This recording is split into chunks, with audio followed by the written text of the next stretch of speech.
Takže priatelia, máme tu za mňa jeden z najpodarenejších, najprepracovanejších a podľa mňa najúžasnejších modelov. Tento je konkrétne od Vikinga, ešte z čias, keď sa s tým vyhrali. Všetky kryty otvárateľné. Ešte aj rebrík, hej, keď si dobre pamätám, sa dá nahnúť, vysunúť dole. Taktiež kryty dania.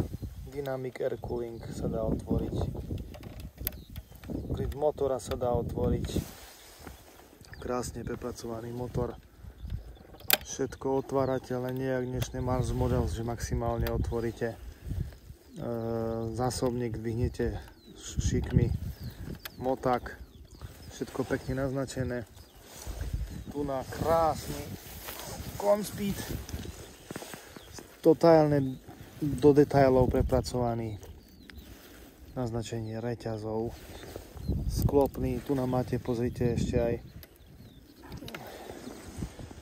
jak sa to volá, kopiráciu, hej, naznačenú, hej, sklopnú, krásne sa dá sklopiť, hej, pozrime sa, hop, pozrime sa na to, guma, hej, keď drtí to kôrovie akože, aby nehádzalo na kolesa, na gumy.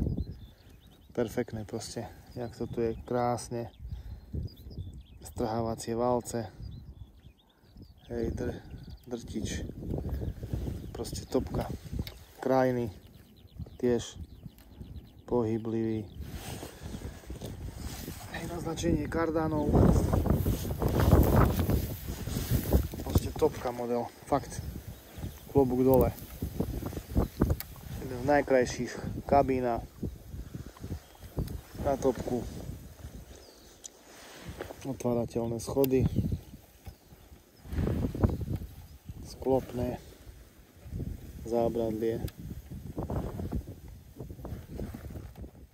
Proste topka. Ja to mám v krabici všetko radšej odložené.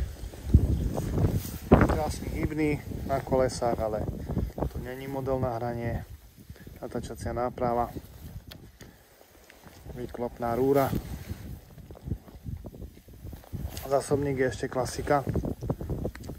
Hej, toto sa všetko sklápa takto, nejak na tých novších Mars Models.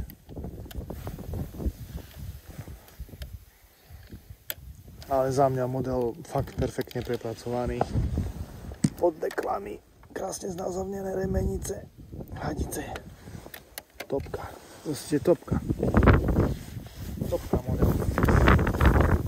Za mňa úžasný. Od Vikinga najlepšie, čo mohli vyrobiť.